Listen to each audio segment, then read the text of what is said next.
রাশিয়ার আন্তর্জাতিক নিরাপত্তা ফোরাম থেকে এবার যে খবর উঠে এলো তা গোটা বিশ্বকে কিন্তু চমকে দিয়েছে।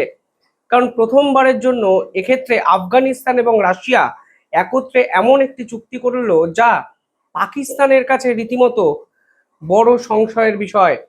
এবং একই সঙ্গে ভারত এদিন এমন এক সিদ্ধান্ত নিল যা পাকিস্তানের আসিফ মুনির এবং তার যে গোয়েন্দা বিভাগ আইএসআই তাদের যে চক্রান্ত তা কিন্তু ভেস্তে দেওয়ার জন্য যথেষ্ট। অর্থাৎ ভারত ও রাশিয়া একত্রে জোড়া স্ট্রাইক পাকিস্তানের উপর এক্ষেত্রে করলো, যা ডিপ্লোম্যাটিক এবং স্ট্র্যাটেজিক ক্ষেত্রে অত্যন্ত গুরুত্বপূর্ণ দক্ষিণ এশিয়ার পলিটিক্সে। আজকের এই ভিডিওতে আমি প্রত্যেকটি বিষয় নিয়ে ডিটেইলিং আলোচনা করব। ভিডিওটি শেষ অবধি দেখবেন এবং নিজেদের মতামত কমেন্টে জানাবেন। 26 থেকে 29 মে এই 4 দিন ধরে রাশিয়ায় এই মুহূর্তে চলছে আন্তর্জাতিক নিরাপত্তা ফোরামের আসর। আর ঠিক সেখানেই দীর্ঘদিনের শত্রুতা ভুলে রাশিয়ার সাথে সামরিক ফ্রন্টে হাত মেলালো আফগানিস্তান। যদিও মিলিটারি টেকনিক্যাল সাপোর্টে সমস্ত চুক্তির গোপন তথ্য এখনো জনসমক্ষে বলা হয়নি, তবুও ধরে নেওয়া যায় এই ডিফেন্স প্যাক্ট দক্ষিণ এশিয়ার পলিটিক্সে অত্যন্ত গুরুত্বপূর্ণ। কারণ এই মুহূর্তে আফগানিস্তানের হানাদারি আক্রমণের ভয়ে পাকিস্তান রীতিমতো আতঙ্কিত, ভীত এবং কম্পিত। একই সঙ্গে পাকিস্তানকে বিভিন্ন ক্ষেত্রে চাপে রেখেছে ভারত। ফলে সব মিলিয়ে রাশিয়া যখন পাকিস্তান সীমান্তে পৌঁছে যাচ্ছে আফগানিস্তানের হাত ধরে, তখন কিন্তু পরিষ্কার হয়ে যাচ্ছে যে এই পুরো বিষয়টির মধ্যে ডাল মে কুচ কালা হে, অন্তত পাকিস্তানের প্রেক্ষাপটে। কি আছে এই চুক্তিতে? একাধিক পত্রপত্রিকায় কিছুটা আভাস কিন্তু পাওয়া গেছে এবং এখন পাকিস্তান বুঝতে পারছে এটি কত ধানে কত চাল। দিনের পর দিন ভারতকে অশান্ত করার পরিকল্পনা এই পাকিস্তান করেছে, কখনো চোরাচালানকারীদের কাজে লাগিয়ে, কখনো সীমান্তে ড্রোন পাঠিয়ে, কখনো অনুপ্রবেশকারী সংস্থা জিয়ে রেখে, কখনো কাশ্মীরের যুবকদের র্যাডিক্যালাইজড করে দিনের পর দিন ভারতকে রক্তাক্ত করার পরিকল্পনা এই আসিম মুনিরের পাকিস্তান করেছে। আজ দেখুন নিজের সাজানো জালে কিভাবে তারা নিজেরাই ফেসে গেছে।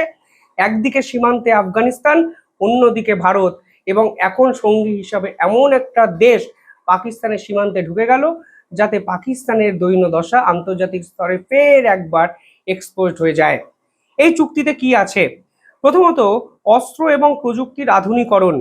সোভিয়েত আমলে যে বিপুল পরিমাণে অস্ত্র আফগানিস্তানে রয়েছে সেগুলো নতুন করে রক্ষণাবেক্ষণ এবং সেগুলোকে আপগ্রেডেড একটা ভার্সনে নিয়ে যাওয়া, তাই এবার রাশিয়া আফগানিস্তানের জন্য করতে চলেছে। দ্বিতীয়ত, গোয়েন্দা তথ্য আদান প্রদান। মধ্য এশিয়ার ইসলামিক স্টেট বা অন্যান্য জঙ্গি গোষ্ঠীর বিস্তার ঠেকাতে এই ধরনের চুক্তি। অর্থাৎ আফগানিস্তানকে কাজে লাগিয়ে যেভাবে অতীতে জঙ্গিরা মধ্যপ্রাচ্যে বিভিন্ন জায়গায় ছড়িয়ে গেছে, তার গোয়েন্দা তথ্য এই মুহূর্তে আফগানিস্তান তুলে দেবে রাশিয়ার হাতে। এবং মনে রাখবেন, এই মুহূর্তে আফগানিস্তানের আরো একটি গোষ্ঠী যা পাকিস্তানের অনেক বেশি সক্রিয়, টিটিপি, তেহরিকে তালিবান, তারা কিন্তু পাকিস্তানকে বিভিন্ন ক্ষেত্রে বিভিন্ন আক্রমণে বিধ্বস্ত করে তুলছে। ফলে আজকে এই ধরনের একটি অবস্থায় রাশিয়া যখন আফগানিস্তানের বিভিন্ন গোয়েন্দা তথ্য পাবে, তখন কিন্তু স্বাভাবিকভাবেই পাকিস্তানের ঘুম কিন্তু উড়বে। কারণ পাকিস্তান দিনের পর দিন বিভিন্ন জঙ্গিদের প্রশ্রয় দিয়ে মধ্যপ্রাচ্য, দেশ বিদেশের একাধিক জায়গা, এমনকি আফগানিস্তানের বিভিন্ন অঞ্চল রাশিয়া, আমেরিকা, ভারতবর্ষকে দিনের পর দিন রক্তাক্ত করেছে, যার নিউক্লিয়াস যদি বলা হয় তা কিন্তু সব ছিল পাকিস্তান এতদিন অবধি, যে তথ্য এবার সরাসরি পৌঁছে যাচ্ছে রাশিয়ার কাছে। তৃতীয়ত, কৌশলগত স্বীকৃতি। দেখুন, আফগানিস্তানের তালিবানকে এখন অবধি স্বীকৃতি দিয়েছে রাশিয়া। বিশ্বের কোনো দেশ কিন্তু আফগানিস্তানের এই তালিবান সরকারকে স্বীকৃতি দেয়নি। ভারত অফিসিয়ালি স্বীকৃতি না দিলেও ভারত কিন্তু বুঝিয়ে দিয়েছে ডিপ্লোম্যাটিক ক্ষেত্রে ভারত এই আফগানিস্তানের পাশে আছে। অর্থাৎ ভারত এবং রাশিয়া একত্রে আফগানিস্তানকে কেন্দ্র করে লং টার্ম কিছু পরিকল্পনা করছে, তাই এই চুক্তির ফলে কিন্তু পরিষ্কার হয়ে যাচ্ছে। ফলে একদিকে পাকিস্তান যখন চাইছে যে এই আফগানিস্তানকে বহির্বিশ্ব থেকে আলাদা করে দিতে, একঘরে করে দিতে, ডোনাল্ড ট্রাম্পকে কাজে লাগিয়ে আফগানিস্তানের উপর একাধিক স্যাংশন তারা লাগিয়েছে, ঠিক তখন রাশিয়া এবং ভারত একত্রে আফগানিস্তানকে নিয়ে বড় পরিকল্পনা করছে, যার ফলে পাকিস্তান কিন্তু রীতিমতো আতঙ্কিত। রাশিয়া এবং তালিবানের এই চুক্তি আসলে পাকিস্তানকে কিন্তু সব থেকে বড় বিপদে ফেলবে। আপাত দৃষ্টিতে হয়তো আপনারা অনেকেই ভাবছেন যে আফগানিস্তানের সাথে পাকিস্তানের ধর্মীয় এবং ঐতিহাসিক তো যোগাযোগ রয়েছে, তাহলে ভয়টি কেন? আসল সত্য হলো পাকিস্তানের এই মুহূর্তে সব থেকে বড় মাথা ব্যথার কারণ তেহরিকি তালিবান। এবং এই মুহূর্তে এই চুক্তির ফলে তেহরিকি তালিবান কিন্তু অনেক বেশি শক্তিশালী হবে, যা পাকিস্তানের আভ্যন্তরীণ কোন্দলকে অনেক গভীরে কিন্তু নিয়ে যেতে পারবে।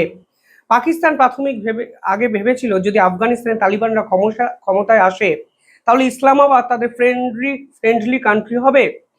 2021 সালে সেই দৃশ্য যেখানে আফগানিস্তানে তালিবান শাসন প্রতিষ্ঠার পর আইএসআই চিফ স্বয়ং গিয়ে আফগানিস্তানে কফি খেয়েছিল। তারা ভেবেছিল এই আফগানিস্তানকে তারা ভারতের বিপক্ষে কাজে লাগাবে, অথচ আজকে দেখুন প্রধানত তিনটে ভয় তাদের দিকে ধেয়ে আসছে এবং রাশিয়া আফগানিস্তানের এই সামরিক চুক্তির ফলে সেই ভয়গুলো কিন্তু কোনো অবস্থাতেই প্রশমন হলো না, উল্টে এই ভয়ের প্রাবল্য কিন্তু বাড়লো। প্রথমত তালিবান সমস্যা। টিটিপি যেভাবে আফগানিস্তানকে কাজে লাগিয়ে পাকিস্তানকে নিয়ন্ত্রণ করতে চাইছে তা কিন্তু পাকিস্তানের জন্য নিঃসন্দেহে ভয়ঙ্কর। পাশাপাশি কূটনৈতিক ক্ষেত্রে পাকিস্তান ক্রমাগত একাকিত্ব এবং একটি আইসোলেটেড কান্ট্রিতে পরিণত হচ্ছে, তা কিন্তু নিঃসন্দেহে আজকে পাকিস্তান রিয়েলাইজ করছে যখন আফগানিস্তানের সঙ্গে রাশিয়ার এই চুক্তি হলো। পাশাপাশি চীন এবং রাশিয়ার সমীকরণটা কিন্তু এখানে ইম্পর্টেন্ট হয়ে যাচ্ছে। চীন এবং রাশিয়ার সম্পর্ক খুবই ভালো, বিভিন্ন ক্ষেত্রে একে অপরের সঙ্গে কিন্তু বিভিন্ন চুক্তি সই করেছে। আবার পাকিস্তান চীনের উপর নির্ভরশীল, ফলে এই মুহূর্তে যখন রাশিয়া চীনের সম্পর্ক ভালো এবং রাশিয়া যখন আফগানিস্তানের প্রান্তে চলে এসছে, ঠিক তখন কিন্তু পাকিস্তান এবং চীন সম্পর্ক নিয়ে বড় সড় সংশয় উঠবে, যে সংশয় পাকিস্তানেরই তৈরি করা। কারণ সিপেক করিডর যেটা চীনের সঙ্গে তারা করছিল, সেখানে হঠাৎ করে তারা আমেরিকাকে ডেকে নিয়ে চলে আসে। ফলে চীন কিন্তু আস্তে আস্তে বুঝতে পারছে মুসলিম বিশ্বের সঙ্গে পাকিস্তান যেভাবে বেইমানি করেছে, চীনের সঙ্গেও কিন্তু যে কোনো মুহূর্তে এই পাকিস্তান বেইমানি করতে পারে। এবং রাশিয়া আফগানিস্তানকে বন্ধু হিসাবে বেছে নেওয়ায় একটা জিনিস স্পষ্ট হয়ে যাচ্ছে, চীনের সাপোর্ট কিন্তু পাকিস্তান আস্তে আস্তে হারাতে শুরু করেছে। ফলে পাকিস্তান ক্রমাগত আইসোলেটেড একটি কান্ট্রিতে কিন্তু পরিণত হলো এই সামরিক চুক্তির ফলে। পাশাপাশি কালকে ভারত সরকারের পক্ষ থেকে ঘোষণা করে দেওয়া হয়েছে সীমান্তবর্তী এলাকা থেকে 15 কিলোমিটার অঞ্চলে যত অবৈধ নির্মাণ আছে সেগুলোকে ভেঙে গুড়িয়ে দেওয়া হবে। এর কারণটা কি? প্রথমত সীমান্তবর্তী এলাকায় যত নির্মাণ আছে সবই যে অবৈধ তা নয়, কিন্তু এই পার্টিকুলার ইনফ্রাস্ট্রাকচারগুলোকে কাজে লাগিয়ে দিনের পর দিন জঙ্গি তৈরি করে পাকিস্তান। এই সীমান্তবর্তী অঞ্চলের এই অবৈধ নির্মাণগুলো সীমান্তের এতটাই কাছে যে তারা পাকিস্তানের সঙ্গে বিভিন্ন উপায়ে সম্পর্ক তৈরি করতে পারে। ফলে পাকিস্তান এই সকল ইনফ্রাস্ট্রাকচারকে কাজে লাগিয়ে ড্রোন পাচার, ড্রাগ পাচার, একাধিক গুরুত্বপূর্ণ ডকুমেন্ট নথি এদিক ওদিক করার চেষ্টা করে এবং তারা গুপ্তচর বৃত্তি করার জন্য একটি সেফ হাউস হিসাবে এই অবৈধ নির্মাণগুলোকে দিনের পর দিন ব্যবহার করেছে। এবং বিভিন্ন ক্ষেত্রে দেখা যায় ভারতবর্ষে বিভিন্ন আক্রমণ বা কাশ্মীরে বিভিন্ন আক্রমণ যখন হয়েছে তখন সীমান্তবর্তী অঞ্চলে এই ক্রিটিক্যাল ইনফ্রাস্ট্রাকচারগুলো অন্যতম গুরুত্বপূর্ণ ভূমিকা পালন করেছে, যার উপর সার্জিক্যাল স্ট্রাইক এবার অমিত শাহ স্বরাষ্ট্র দপ্তরের পক্ষ থেকে করা হবে। তারা পরিষ্কার নির্দেশিকায় বলে দিয়েছে সীমান্ত থেকে 15 কিলোমিটার অঞ্চল ফাঁকা করে দিতে হবে।